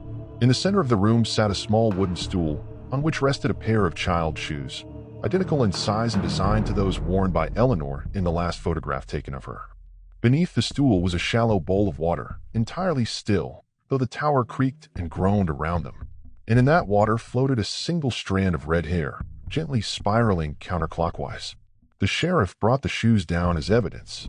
They vanished from the station 2 nights later, and the deputy who had logged them went blind in his left eye, which turned pale and translucent like frosted glass. He claimed to see numbers written across every wall thereafter, ticking downward. When the town demanded the clock tower be dismantled or cleansed, the mayor declined, citing tradition and structural safety. But behind closed doors, a new truth began to take root, that the clock tower did not measure time but contained it, held it still, bled it slowly, and that for reasons unknown, it had faltered the night Eleanor disappeared, perhaps because something else had needed the hour more than they did. In the following weeks, several townsfolk claimed they could hear the chimes early or late. Some said they heard it at the wrong time, others said they heard it twice in succession. One woman reported that it struck 13 once, just after sunset, though no one else could confirm it. That same night, her reflection did not match her movements until dawn. Children began playing a game they claimed to have invented called Clock Room, in which they stood perfectly still at the base of the tower and listened for instructions whispered in reverse. One child disappeared for 6 hours during the game and reappeared in his own bed with a note pinned to his chest reading, "You have 5 hours left." He would not speak again for a month. Eventually, the town council quietly bricked over the tower's base and let the vines claim it, but no one could stop the sound of the chimes. It rang even when the face weathered into unreadability, even when the winds were still. And each time it rang, it left behind a faint ringing in the ears of those who listened too closely, a sound that echoed for minutes after, accompanied by visions of places they could not name but felt were important. And when the new reverend, fresh from seminary, attempted to pray near the tower, he found himself forgetting scripture mid-verse, only able to repeat one line again and again. The hour is not what you think it is. To this day, the clock tower remains untouched.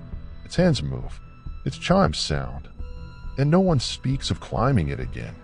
For the fear now is not that it keeps no time, but that it keeps all time, even the moments we try to forget, even the seconds lost between breath and dream, even the hour Eleanor disappeared. And perhaps still it waits for her return, or another child's shoes, or another silent minute to devour and never give back. The Whitgrave estate cellar was a sprawling network of cool stone corridors and vaulted chambers built generations before Eleanor was born, intended for storing wine, preserves, and family heirlooms too precious or damning for the light of day. No one in the family ventured into its depths often. Martha went for jars, the groundsman for tools, and occasionally Eleanor herself would wander down with a candle and a notebook, whispering to herself in the hush of the stone.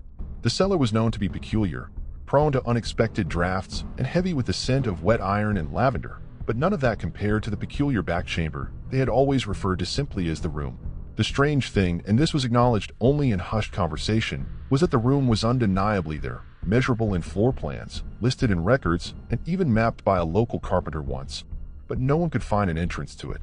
There was no door, no hatch, no obvious break in the wall. It was as if the room existed in theory but not in practice, and yet sounds would come from it. Muffled thuds, the creak of furniture being moved, and once, unmistakably, the delicate plink of a piano being played, though no piano was stored anywhere in the cellar. When they tried to knock on the stone walls surrounding where the room should have been, the sound changed, duller in some places, hollow in others, and sometimes accompanied by the scent of perfume Eleanor wore only once at her last birthday. The family hired masons to investigate. They brought chisels, measured with plumb lines, even drilled into one suspicious section, only to strike empty air after 3 inches. They removed the stone, revealing a smooth surface behind it, soft to the touch like clay but unyielding. One mason described it as feeling like skin that forgot how to be skin. He refused to return after that. Eleanor became increasingly interested in the room, sitting for hours just outside its supposed wall, pressing her ear against it and transcribing what she heard, though the pages of that notebook later turned out to be blank. She told Martha once, in a strangely serene tone, that the room had been opened once long ago and simply forgot how to close again. Or maybe, she added with a slight smile, it was never meant to open outward. On the night she vanished, a neighbor passing by the house claimed he saw a dim light shining from a basement window, one long believed to be painted black from the inside. He swore he saw movement too, something gliding across the room, too tall for a child, too slender for an adult. When authorities finally investigated, they found the cellar dry, quiet, and as always, the wall to the back chamber still smooth, still cold, and still doorless. But the floor bore strange marks, 3 concentric circles drawn in soot, interrupted at regular intervals by what appeared to be small handprints pressed into the stone itself. A single daisy lay in the center, completely fresh. Later, when the family attempted to seal the cellar for good, they found that any attempt to brick over the area near the room failed. Mortar would not set. Bricks cracked. Cement cured with inverted writing appearing in its surface, always gibberish until reversed in a mirror. The decision was made to wall off the entire basement instead. But that didn't stop the sounds. Years later, those who lived nearby reported hearing what they believed were conversations coming from beneath the soil, always soft, always overlapping, like multiple versions of the same person speaking at once. Dogs avoided the eastern foundation. Candles flickered strangely near the cellar hatch. And once, during a thunderstorm, a bolt of lightning struck the chimney, and the resulting tremor opened a 2-inch crack in the floor above the cellar's heart. A child visiting at the time peered into the crack and described seeing a red ribbon floating in a room that wasn't there. When asked to draw what she saw, she produced a sketch of a room with no walls, just corners, endlessly folding inward. The family burned the sketch. Eleanor's mother died claiming that the cellar room had existed before the house did, that her great-grandfather had once built a prayer bench above it and forbade the family to remove it, even after it rotted away. The house sits wrong, she said in her final days.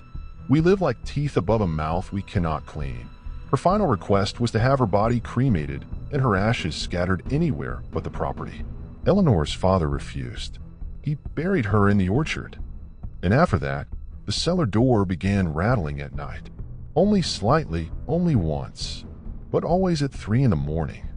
Today, what's left of the estate has collapsed in parts, The cellar mostly caved in, but hikers who strayed too close to the ruins still claim to hear tapping beneath their feet. A local historian who attempted to reconstruct the layout of the original cellar found that no matter how many times he redrew it, the mysterious room always shifted position, sometimes to the west, sometimes directly below the staircase. Once, horrifyingly, it aligned perfectly with Eleanor's bedroom. And in that version of the map, when folded just right, the symbols used to mark the chamber formed a word in Old Greek, meaning return. No one knows what's inside that room. No one ever has. But the story goes that it knows us. It remembers Eleanor. It remembers the things she whispered through the wall. And if you press your ear to the earth just right, you may still hear her asking, not for help, but for quiet. Because some rooms are not meant to be opened. Some are not built for people to enter. Some are just there to hold what was never meant to leave. The attic of the Whitgrave estate was a narrow, low-ceilinged space tucked beneath the steep gable roof, accessible only by a groaning ladder that unfolded with a reluctant creak from a trapdoor above the linen closet. It was filled with the usual clutter of memory, old trunks with fraying leather straps, moth-eaten coats, faded portraits no one could name anymore, and the faint scent of lavender oil and wood dust. But what drew Eleanor's attention most during her visits was the full-length mirror leaning silently against the far wall, a heavy, gilt-framed antique that had supposedly belonged to her great-great-grandmother and been brought over from Scotland in a crate lined with hymnal pages. The mirror was said to be a family heirloom, but no one seemed to remember who last cleaned it or moved it, and it was so large and unwieldy that even the housekeeper avoided touching it. The strange thing, Eleanor had once confided to Martha, was that the mirror never seemed to reflect what she expected. Not her appearance, that was always accurate, though oddly more pale than she felt, but the room behind her. The reflection was always subtly wrong, a trunk slightly ajar when it was closed in reality, a window that showed daylight when it was night, dust on the floor that hadn't yet settled. And sometimes, only sometimes, what appeared in the mirror wasn't the attic at all, but something older, darker, as if the mirror refused to reflect the present and instead remembered a different version of the house entirely. On one occasion, Eleanor claimed she saw her own figure in the glass, but younger, no older than 10, dressed in a nightgown she hadn't worn in years, standing stiffly while behind her, a figure in the shape of her mother stood motionless with its face turned away. When she turned around, no one was there. She left the attic that night in tears. No one believed her, at least not until the mirror began to change for others too. One evening, Martha went up to retrieve an old quilt and caught her reflection lagging behind her movement by a heartbeat. Another time, a cousin visiting from Lexington claimed he saw himself as an old man in the mirror, seated and weeping, though he had not cried in years. Most chilling was the moment Reverend Maddox stood before it while blessing the house. He touched the glass with 2 fingers and whispered, "This is not the year we think it is." When asked what he meant, he replied only, "It's still 1846 in here." Attempts to remove the mirror failed, for men could not lift it. Rope snapped. The floor around it warped slightly, as if the wood refused to release the weight of its memory. Eventually, the family draped it in black cloth and nailed the covering into the wall behind it, hoping to forget. But even covered, it hummed. At night, the attic grew colder than the rest of the house, and the mirror, though hidden, would sometimes emit faint tapping sounds, as if something on the other side was knocking to be seen. Eleanor began drawing the mirror in her sketchbook, often from memory. In her renderings, it was surrounded by objects that didn't exist in the attic. A clock with no hands, a door with no frame, candles that burned upside down. She told her teacher at school that the mirror was where the forgotten years lived, and once wrote in a letter to a friend that she believed time had gotten lost in that attic and had been trying to find its way back ever since. The most terrifying account came from a repairman who visited the attic to inspect a leak in the ceiling. He stayed upstairs for nearly 20 minutes, and when he returned, he appeared shaken and pale. "There was a girl in that mirror," he muttered, "but not in the room. She asked me what year it was. When they asked if it was Eleanor, he said no. She had Eleanor's face, but her mouth was sewn shut. That man quit his job the following week and moved to Tennessee.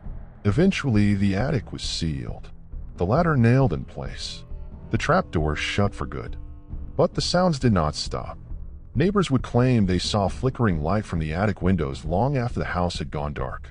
Children playing nearby whispered of a girl they could see peering through the glass from the inside, watching but never moving. And one curious teenager who snuck into the attic years later said he saw not himself in the mirror but the entire room as it looked in 1881, with people walking past behind him, people he could not see when he turned around. He fled before the figures noticed him. Today, the mirror remains in that sealed room. The house is crumbling, the roof sagged, but the attic windows stay unbroken. And those who pass by claim that if you look quickly, just for a moment, you'll see the glass catching a different light, not the reflection of the present, but something too still, too exact, as if time itself had paused in that sliver of silver. It is said that the mirror holds the year Eleanor vanished, and that it plays it on a loop, waiting for someone who can finally change what happened.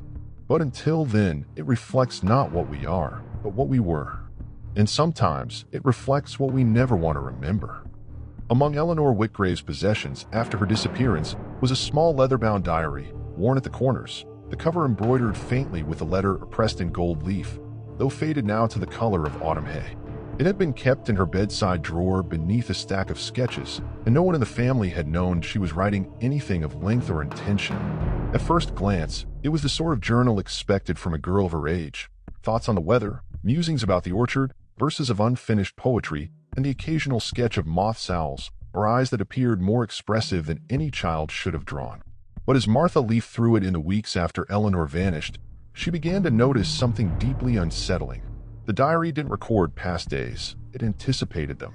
Each entry was dated a day ahead, sometimes 2 or 3, and described events with unnerving specificity. One page read, "Tuesday, Mother will spill tea on the parlor rug. She will laugh to hide her nerves. The stain will spread like a handprint. And on Tuesday, that is exactly what happened, down to the shape of the stain." Another read, "A visitor with a red scarf will come to ask questions. He will not give his name, and his shoes will creak. Do not answer him." The man arrived the next morning. He left without a word when the door wasn't answered. As the entries continued, they became more surreal, more fragmented, more disturbing. One entry predicted the shattering of a mirror in the east hallway before the storm arrived, days before any clouds appeared. Another described Eleanor's father waking in the night to hear a lullaby from the chimney, though he would remember no such thing upon waking. Then came the entries about the family itself, of Martha finding hair in the butter dish, of Eleanor's cousin waking up with soil beneath his fingernails, of her mother standing too long before the cellar door murmuring a name no one recognized. But most alarming of all were the entries concerning Eleanor herself. They seemed less like thoughts and more like transmissions from something else entirely. "I will not be here when they look," one read. "They will search the orchard, but they will not dig deep enough. I will not be cold. I will not be afraid. I will simply be elsewhere." Another entry, written in a slanted, jagged hand unlike the rest, stated, "Do not let them open the room beneath the room. It breathes when disturbed." That page had been folded sharply, as if in haste, and sealed with a dab of candle wax. When Martha read it, she swore the smell of burnt cedar filled the room for the rest of the evening. Attempts were made to verify the diary's predictions. The town doctor, a man of empirical mind, examined it thoroughly and dismissed it as a hoax. "The mind sees patterns where none exist," he declared. But when he returned to his office that night, he found a note on his desk that read, "You are wrong. You always are. Thursday will prove it." On Thursday, his daughter fell ill with a fever no one could identify, and her first words upon waking were, "She told me not to trust you." Over time, the diary's tone changed. It began using plural pronouns. "We are almost through. We see the hour coming." The orchard softens. The handwriting shifted again, curling inward, as if written by a hand folding over itself. The final entries were unreadable to most. Symbols, backward phrases, ink splatters like tiny maps. But one sentence, scrawled across the inner cover in trembling red ink, was perfectly legible. "This is not my book anymore." The family tried to destroy the diary. Fire would not catch. The pages would blacken, but never curl. One brave cousin took it to the river and tossed it in, but it was found on the family's front step the next morning, perfectly dry. Its pages turned to a fresh date. Today, in fear, they locked it in a chest and buried it deep within the orchard, surrounded by salt and prayer. For a while, there was peace. Then one day, a boy walking through the field found a page fluttering in the grass. It was torn from the diary. It read, "She remembers what you tried to forget." And the boy, unaware of its meaning, folded it into a paper crane. That evening, he vanished for 3 hours. When he returned, he would only say, "I wrote a page too, Today, rumors persist that pages of Eleanor's diary still surface in Belridge, tucked between hymnals, slipped into library books, even printed in the margins of newspapers. Each one describes something yet to happen. Most who find them ignore them. Few believe, but all keep them. Quietly. Because deep down, every person in Belridge understands something Eleanor knew long before the rest. That time is not a straight line, not a loop, but a book already written, one that sometimes forgets its author and other times writes back. And when it does, it borrows the hand of a girl who never truly left. The Whitgrave orchard was a quiet stretch of land behind the estate, the gently sloping expanse of apple and plum trees planted by Eleanor's great-grandfather, where the fruit came late and sweet, and the air always carried a trace of honey in the late summer dusk. It was a favorite place of Eleanor's since childhood, a realm of her own making where she wandered barefoot through the grass and named the trees after stories she whispered only once. Near the north fence, where the moss grew thick and wild roses pushed through the iron rails, stood a small wooden bench and a patch of earth that remained strangely soft no matter the weather. And it was there that Eleanor kept her doll. The doll was an old thing, stitched from linen and stuffed with wool, with black thread for eyes and a dress made from scraps of Eleanor's own baby clothes. Its name was Clara. She spoke to Clara in quiet tones, not always words, and sometimes sang lullabies that her mother swore hadn't been taught to her. The doll never left the orchard, never came inside, and always sat in the same spot beneath a crooked plum tree Eleanor called the Listening One.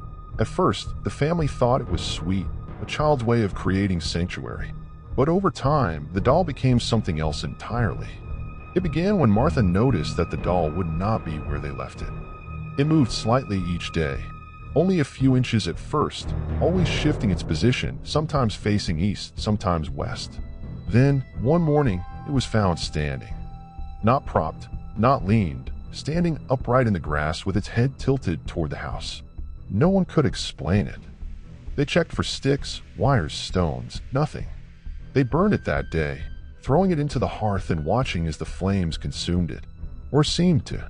Because 2 days later, the doll was back under the tree, its dress newly cleaned, its head turned slightly farther than before. Eleanor was not surprised. Clara doesn't like fire, she said softly.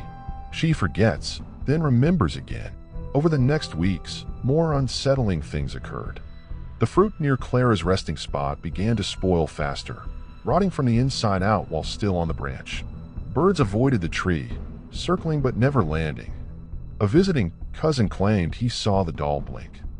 He was dismissed, of course, but later that night was found sleepwalking into the orchard murmuring Eleanor's name backward. Eleanor herself grew distant. She visited Clara more frequently, sometimes at night. Her shoes would be wet with morning dew when no one had seen her leave her room. She said Clara had started humming now, a broken little tune like something from a broken music box. She remembers how it ended. Eleanor once whispered to Martha, who tried not to press. But one morning, the family awoke to find that all the apples on the listening tree had turned black overnight, sunken, silent things with no insects, no bite marks, just rot. At their center was a single word carved into the bark of the tree, just above where Clara sat. Soon, the sheriff was called. He investigated, found nothing, and left with unease in his eyes. That night, Eleanor disappeared. And when they searched the orchard, they found the doll again, this time sitting directly atop the soft patch of earth, its face dirted, its thread mouth torn. Its head was turned almost fully around, and in its lap was a small clump of hair. Red hair, just like Eleanor's. They tried once again to destroy it, this time with an axe. The blade bounced back, nicking the groundsman's hand. He swore the doll had smiled. In desperation, the family buried Clara deep beneath the orchard tree and covered the spot with salt. But the next morning, the doll was there again, clean, quiet, waiting. From that day forward, the orchard grew colder. Children claimed to see someone sitting with the doll at twilight, a shadowy figure too thin, too still. One boy approached and claimed the doll asked him a question, but couldn't remember the words afterward, only that his ears rang and his dreams were filled with trees that whispered. As the years passed, the orchard was left to grow wild. No one harvested. No one pruned. The trees twisted. The bench collapsed. But the doll remained, untouched by time, still in that same patch of earth.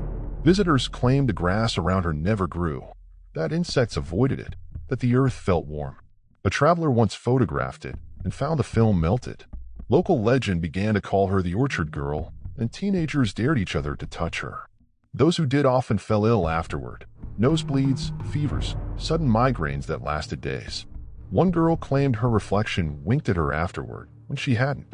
But perhaps the strangest story came from an elderly man who'd once worked the estate as a boy. Near the end of his life, he confessed that he once saw Eleanor the night she vanished. He said he awoke in the barn and saw her walking barefoot through the orchard, holding Clara by the hand. She was speaking softly, but the words made no sense. Then he said she lay down in that soft patch of earth, smiled, and let go. It wasn't a burial, he said. It was an exchange. Today, if you walk the edge of the Whitgrave orchard and you look toward the north fence just as the sun dips low, you might see the shape of a small figure under the plum tree.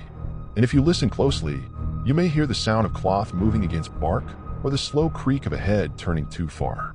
The doll is still there, waiting, watching, and in her lap, they say, there is now a second name stitched into the hem of her dress. Eleanor. A name the town forgot, but the orchard did not. The Whitgrave family portrait hung above the hearth in the main parlor, a brooding oil painting nearly 5 feet across, encased in a frame of carved mahogany that seemed darker each passing year.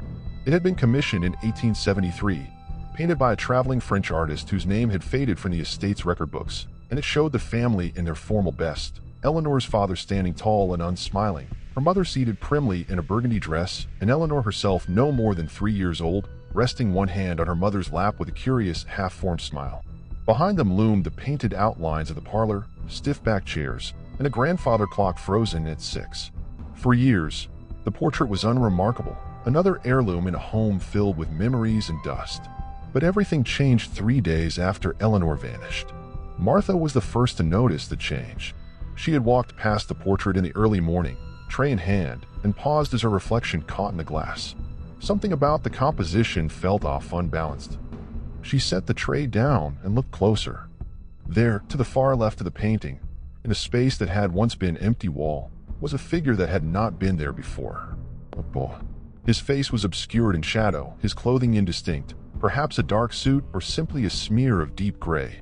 But he stood with one hand resting on the mantel, his eyes turned toward Eleanor. There was no mistaking it. This figure had been added. No one had touched the painting. No restorer, no meddling guest. The family was stunned. They searched for earlier photographs of the portrait, one from a cousin's wedding, one from a newspaper clipping, and another in an old family album, and in each the space was empty. The boy was new, but the brushwork matched perfectly. The paint looked as aged as the rest. The texture had no seam, no flaw. If he had been added, it had been done by a hand that replicated decades of patina in an instant. And stranger still, no one in the family recognized the boy. He bore no resemblance to any known relative or friend. Some said he looked vaguely like a childhood version of Eleanor's uncle, long dead. Others insisted his presence wasn't right at all, not wrong in a human sense, but in a spatial one. He doesn't fit the room, Eleanor's father said once. His shadow falls the wrong way. Over the next several nights, the family began to feel uneasy in the parlor. The fireplace crackled cold. The chandelier above it would sway gently even when all windows were closed. And more than once, someone passing through claimed they heard a soft breath, not behind them, but within the walls. The portrait, too, continued to change. A week later, the boy's hand had moved. It now rested not on the mantel, but slightly raised. His fingers curled around something invisible. Then his face became clearer. Not entirely, just enough to show a faint smile. Not one of joy, but of recognition. And always, his gaze remained fixed on Eleanor, as though waiting, watching, claiming. One night, Eleanor's father attempted to remove the portrait. He called 2 men from town, and together they unhooked it from the wall. Behind it, the plaster was clean, too clean. No dust, no marks, not even a single nail hole. As if the wall had never existed behind the frame.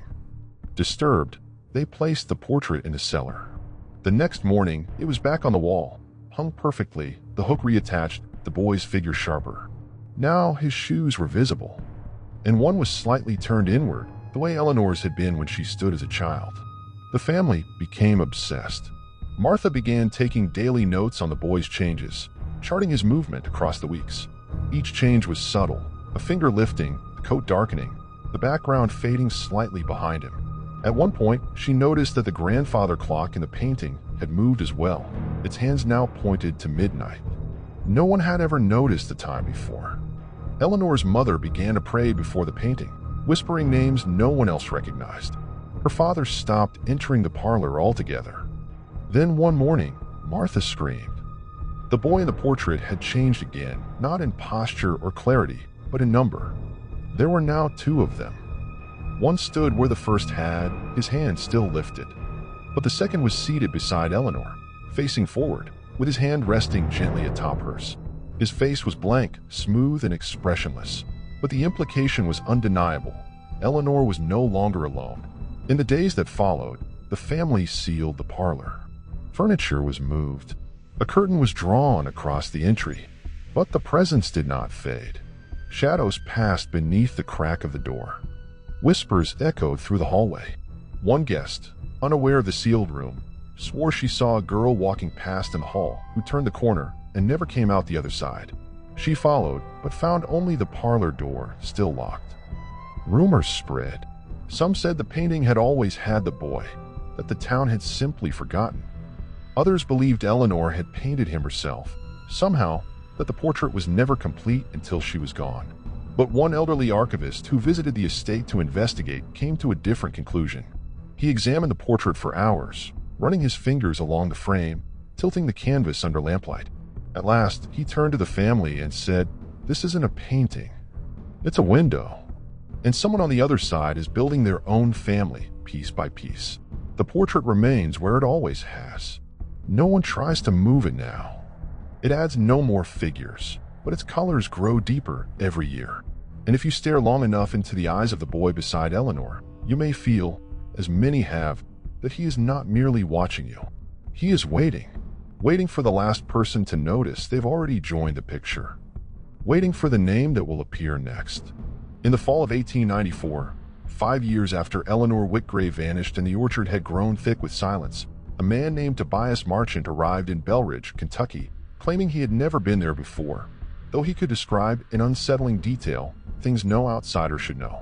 Tobias was a quiet, wiry man in his early 30s with deep-set eyes and a preacher's rhythm to his voice, though he wasn't ordained, nor tied to any known denomination. He said he came from Tennessee, but no church there had heard of him, and when asked about his past, he would only reply, "I follow where the voice leads." The townsfolk at first gave him a wide berth, as Belridge was still steeped in the shadow of Eleanor's disappearance, a wound that never closed but instead calcified into avoidance. But Tobias didn't seem interested in gossip or the curiosity of strangers. He rented a room above the bakery, paid in advance, and spent most days walking the town with a notepad, scribbling furiously in long lines with no punctuation, as if trying to catch up to something always just ahead of him. He never attended town meetings, never stayed long in the market, but he did spend time near the Whitgrave estate, never entering the property, only standing at the edge of the fence as though waiting for a door to open. It was there that Reverend Grayson first heard him speaking to himself, not in prayer, but in repetition, saying the same phrase over and over under his breath like someone trying to remember a song from childhood. The phrase was, "I didn't want to forget her name." When asked, Tobias said that he had been dreaming of a girl for months, a red-haired girl with bare feet and eyes that looked straight through him. In the dream, she never spoke with her mouth, but her voice filled the space around him like perfume in warm air. She was always standing under a plum tree, her hand resting on a doll, and though her lips never moved, he remembered her final words as clear as bells. Tell them it wasn't an accident. Tell them the orchard kept its promise. Tobias didn't know what the words meant, but he claimed he couldn't stop hearing them, even while awake. Every night, the dreams returned. Every morning, he awoke with a new line to write. Descriptions of places in Belridge, of the parlor where the air smelled like ash, of the locked cellar beneath the stairs that had no handle on the inside, of the wallpaper in Eleanor's bedroom with the small handprint forever pressed behind the dresser. He should not have known any of it. When confronted, Tobias appeared confused. He said he thought these memories were his own until he arrived and saw the things exactly as he had dreamed them. That's when he realized the girl was not a figment. She was sending something through him. The town council debated his presence, but Eleanor's father intervened, saying only, "Let the man speak. If she chose him, perhaps we should listen." And so they did. Tobias began transcribing the dreams on parchment, one for each night, sealing them in envelopes and leaving them at the church steps. Some entries were gentle, like Eleanor describing her childhood games in the orchard, or how she used to hum with her eyes closed until she forgot her own name. Others were terrifying, screams with no source, the feeling of falling upward, being buried while wide awake and yet calm. The worst entries came on cold nights. One described the sound of bones being counted one by something without hands. Another spoke of the room beneath the orchard that stretches deeper the more you remember. These entries were never signed, only marked with the letter E and a faint charcoal sketch of her doll Clara.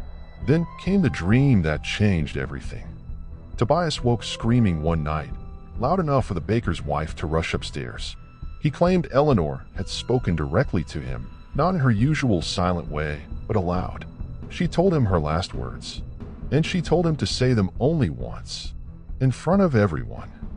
On the edge of the orchard, word spread quickly, and despite protests, nearly half the town gathered at the fence the following evening. Tobias stood quietly, hands trembling, clutching a page he refused to show anyone. When the sun dipped low, and the orchard fell into that strange silver twilight it always seemed to hold too long, he spoke.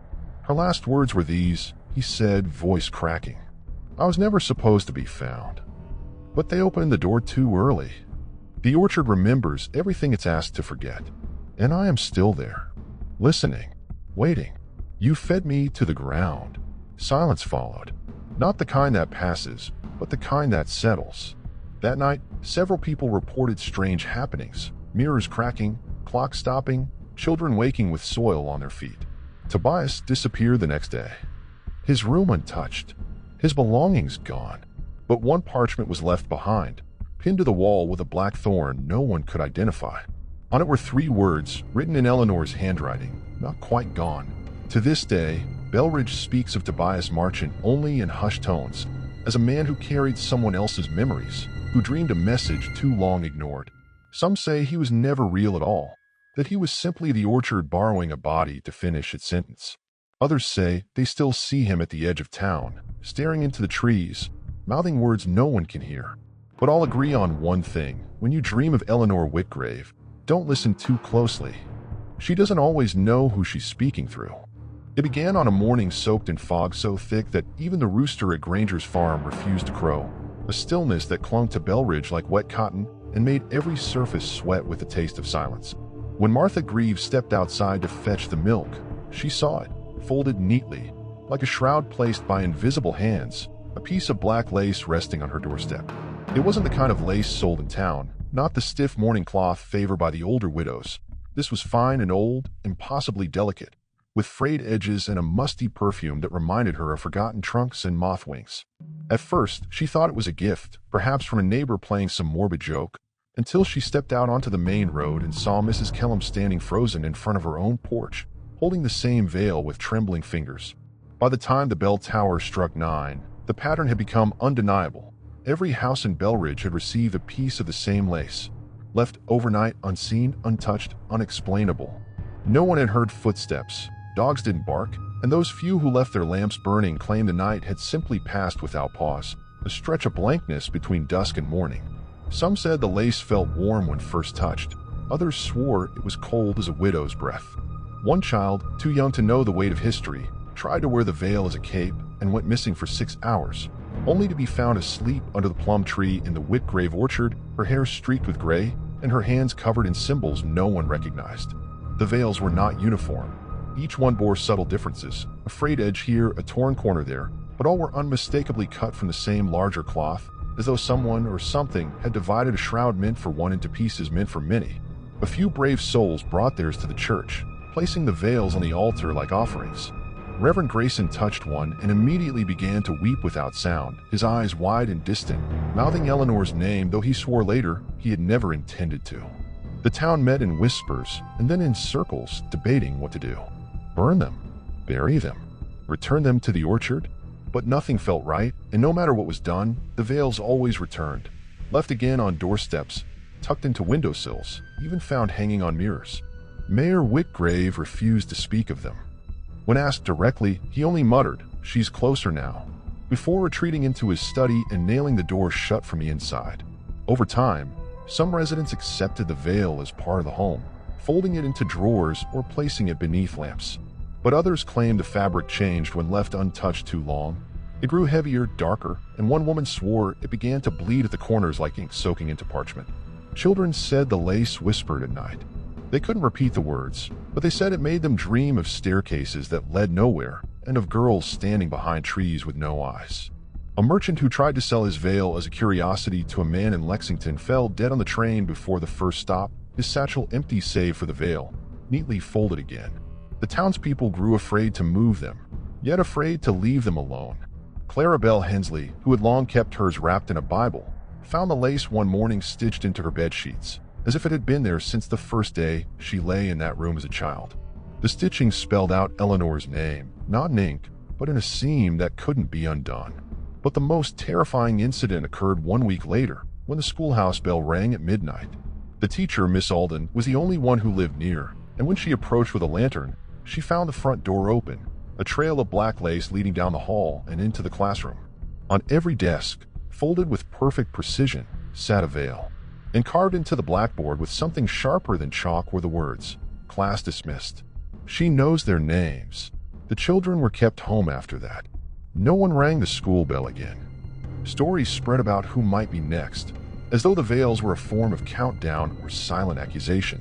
Some believed the lace was a mourning cloth sent in reverse, not to grieve the lost, but to warn the living that they, too, had been buried, only they hadn't realized it yet.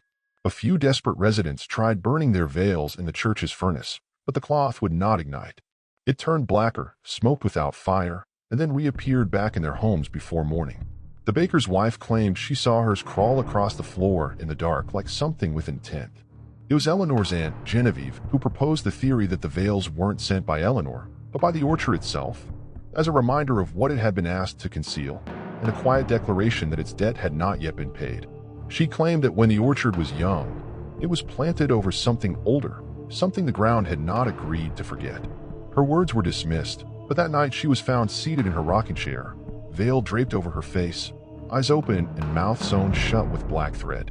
No one touched the body. The parlor was locked, and the veil remained. Eventually, the town ceased speaking of them at all. The veils became part of the landscape, folded into memory, and left in drawers like old family photos no one dares to destroy. New families were never told their meaning. They were simply found one morning, and the old residents would look on in silence.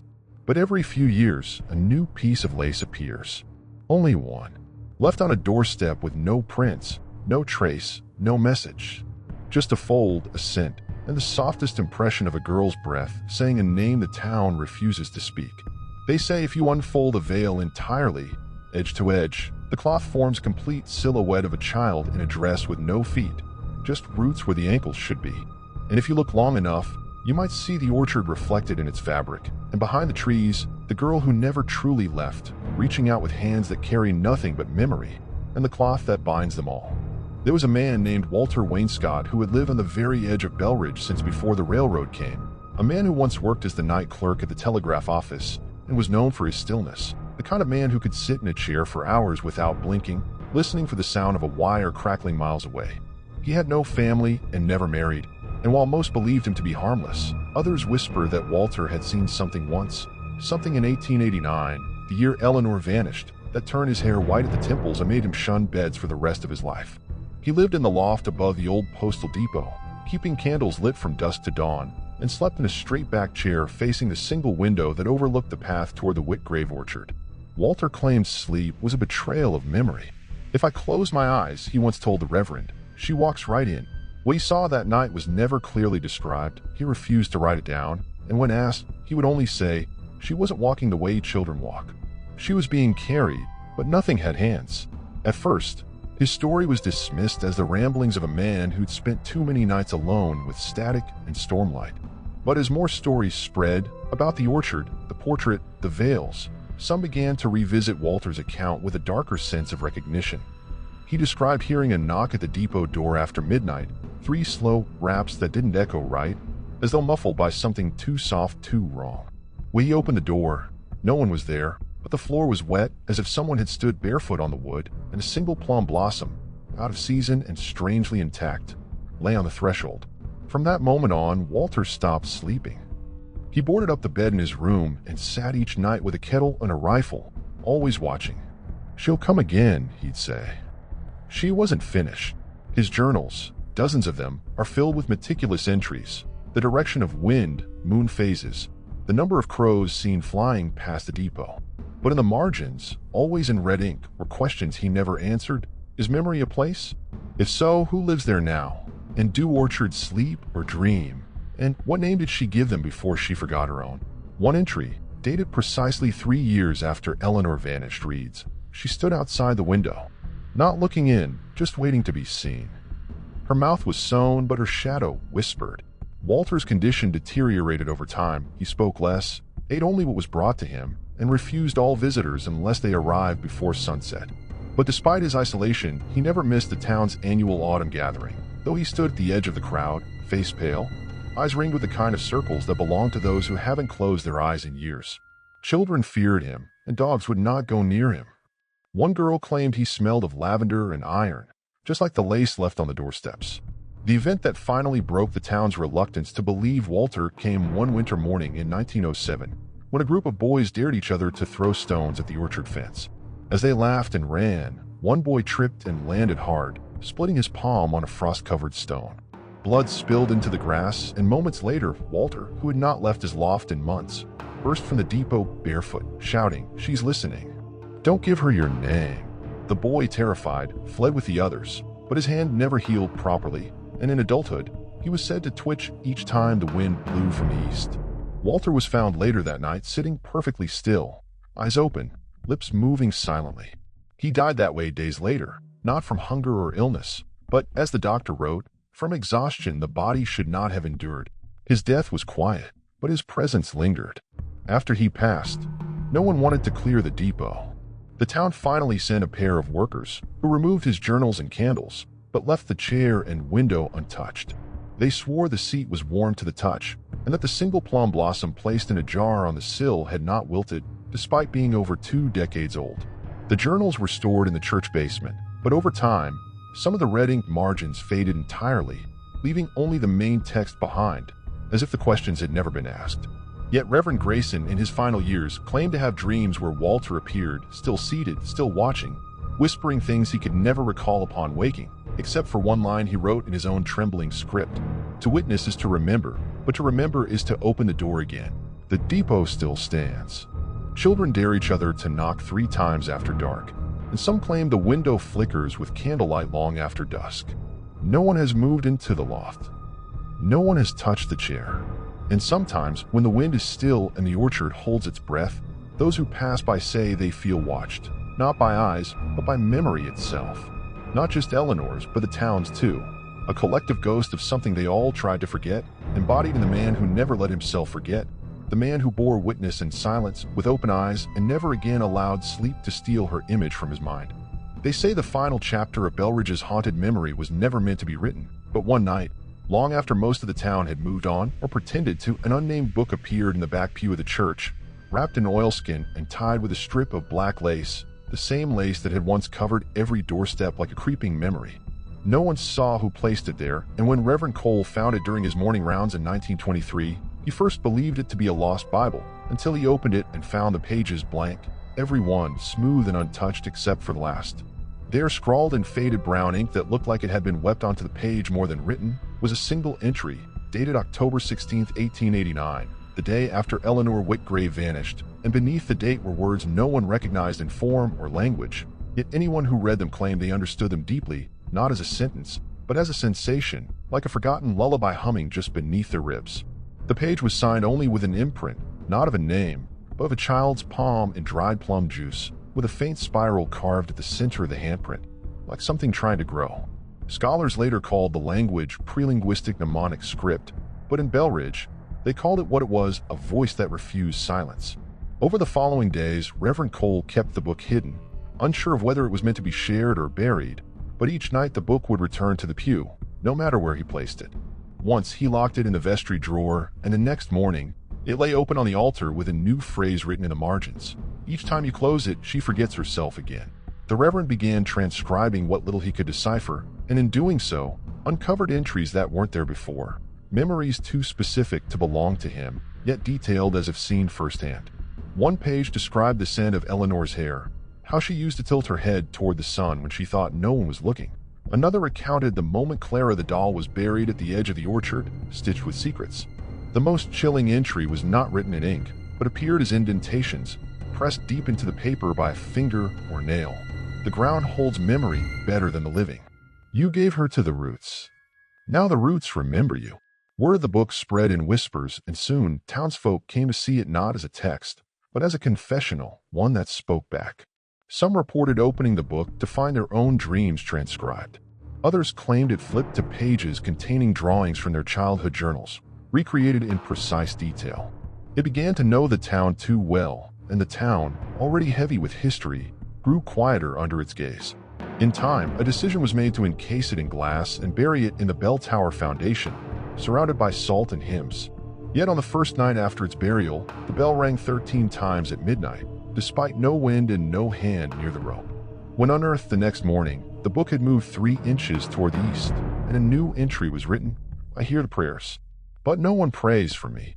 What frightened them most wasn't that the book wrote itself, but that it remembered things no one had ever said aloud. Grief too secret, guilt too buried. Mayor Whitgrave's final will, never made public, was found folded beneath the lace on the church altar weeks after his death. It contained only one sentence. She was never supposed to be known by name. The town eventually agreed, in that unspoken way Belridge always did, that some things were best left unrecorded.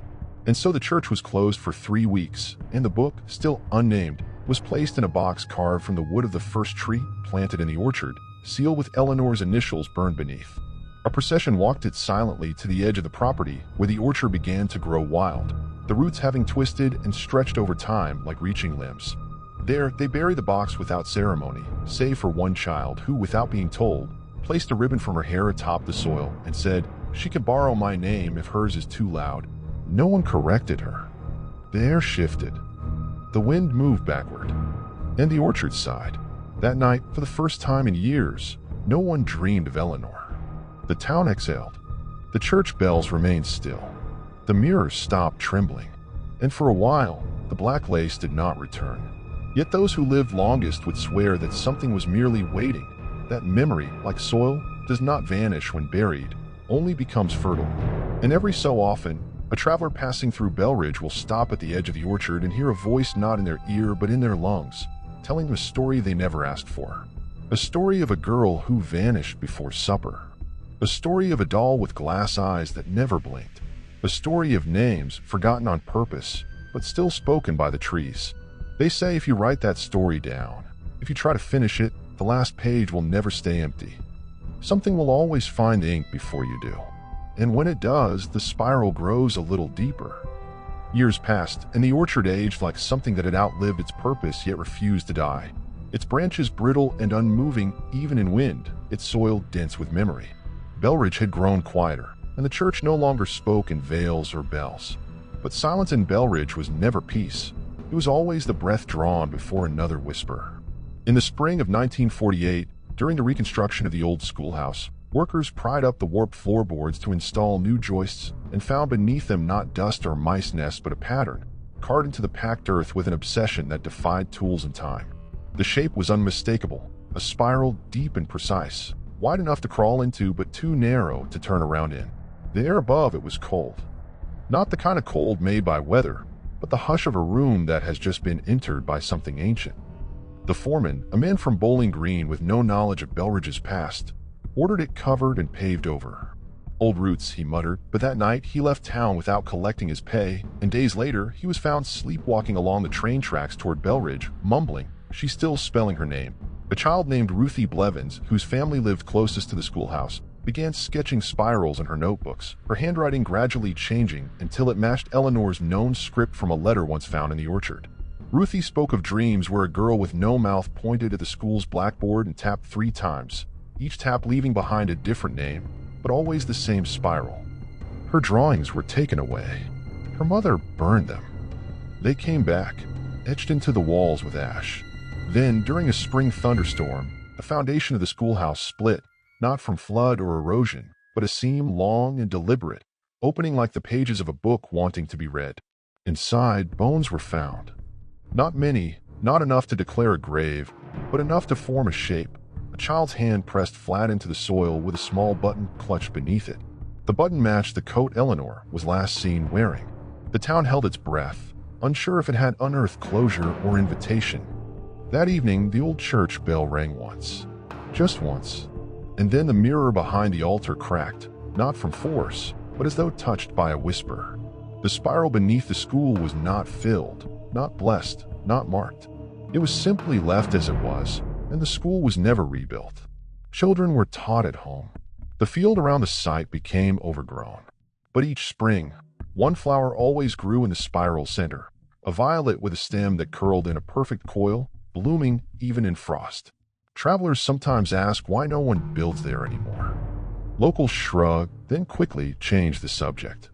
But every decade or so, someone finds the spiral again, sometimes drawn in condensation on their window, sometimes traced in dust across a mirror.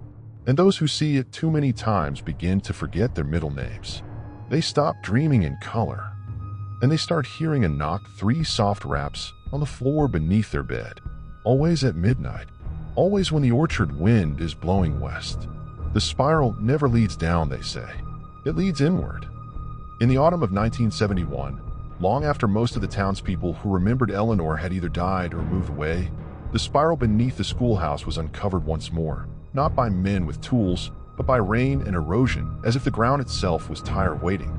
A storm had lingered over Belridge for 3 days, the kind of storm that hums with intention, the kind that refuses to leave until something is undone. Lightning struck the field where the school once stood, splitting an old tree whose roots had long coiled around the spiral's resting place, revealing a sunken depression in the soil that locals instinctively avoided. But a boy named Henry Tucker, 12 years old and known for his fascination with old things and lost places, climbed into the hollow. He was not seen again that day. Search parties were sent. Dogs refused to approach the depression. Grown men claimed their compasses spun near it, and flashlights died when pointed into the hole. When Henry finally returned, just before dawn the next morning, his hands were clean but his fingernails caked with black soil, and in his pocket was a single thread of black lace tied around a smooth stone. He could not remember where he had been, but he said he had met a girl who called herself not Eleanor. She didn't speak like a child, he said, and she had shown him things that were made of names. When asked what that meant, Henry cried without sound and refused to sleep for a week. He began writing in a language no one recognized, circles and lines that seemed to breathe on the page. The symbols matched faint etchings on the bones once found beneath the schoolhouse, stored and forgotten in the county records. One night, Henry carved a spiral into the wooden floor of his room and placed the stone in the center. The next morning, the spiral was gone, but burned into the underside of his bed was a handprint, slightly too small for his own, with a small stitched X at the wrist. Soon, others began seeing the spiral again. It appeared in the condensation on shop windows before sunrise. It was found drawn in the flour dust at the bakery, though no one had entered. And most disturbingly, it began appearing in photographs, family portraits, Polaroids, birthday snapshots, always faint, always tucked in the corners like a memory just beginning to return. Belridge grew uneasy. A few old families packed up and left. Those who stayed tried to ignore the signs, as their ancestors had once done. But the orchard, now more tangled and grove, began to bloom unnaturally. Plum blossoms appeared in December. The soil beneath the trees pulsed like something breathing. And at the heart of the orchard, a new tree rose, slender and white, bark like parchment, its trunk shaped with a faint twist, as if following a spiral path upward. One child, passing by on a dare, said it whispered when the wind was still. "She's almost remembered," it said. "Don't let her finish." Meanwhile, Henry had grown withdrawn. His drawings became more detailed, faces with empty sockets, dolls with open mouths, spirals where eyes should be. One evening, he handed his mother a note. "I didn't mean to open it. It asked to be remembered." That night, he vanished. No sign of forced entry. His bed untouched, but on the ceiling above where he slept, written in soot, was a new message. If she becomes whole again, the ground won't be enough to hold her. The town held a vigil, but few attended. People feared saying her name aloud again. Even Eleanor's distant relatives, those who had changed their surnames, reported sleepwalking and strange dreams, and in one case, an entire letter written in their own hand that they could not recall writing, addressed to the girl in the orchard. It was clear that what had been buried was not just a child, not just a tragedy, but a question, a memory, a wound trying to become a mouth. And now the mouth had learned to whisper. The town, as it had done before, tried to forget again. The spiral in Henry's room was boarded over. The orchard was fenced. The new tree was chopped down, though its white trunk bled dark sap, and the wood would not burn. But still the dreams came. Still the spirals appeared. Still the wind spoke names. And in the church, long abandoned, the old pews sat rotting beneath dust, except for one pew with a back, clean, recently used, and upon it a book that no one remembered leaving there. The book was closed, sealed with black ribbon. But every week, a new word appears on its spine, letter by letter. As of now, it reads, REMEMBER. When the final letter arrives, they say the spiral will open fully, not inward, but outward. And then, Belridge won't just be a place that forgot. It will be a name whispered by the soil in other towns. A story passed through roots. A memory that walks. By the winter of 1996, Belridge had become little more than a shadow on Kentucky's map, still there, but spoken of rarely, like a bruise too deep to press. The orchards had long been swallowed by thistle and vine, and the old church sat slouched against time, its bell cracked, its doors sealed by both dust and rumor. But memories, like roots, grow beneath silence. That year, a woman named Cora Bell, an archivist and folklore researcher from Chicago, arrived with a stack of microfilms and an obsession she could no longer quiet. She had no known connection to Belridge, no family ties or inheritance to claim, but she carried with her a glass pendant, faintly purple in the light, inside of which a single black thread floated as if suspended in syrup. Cora rented a room above the abandoned train depot, where Walter Wainscott had once watched the fields with sleepless eyes. Her first night, she recorded a dream in her journal, a girl knocking on glass from the inside. The next morning, the mirror above the sink had fogged in the shape of a spiral.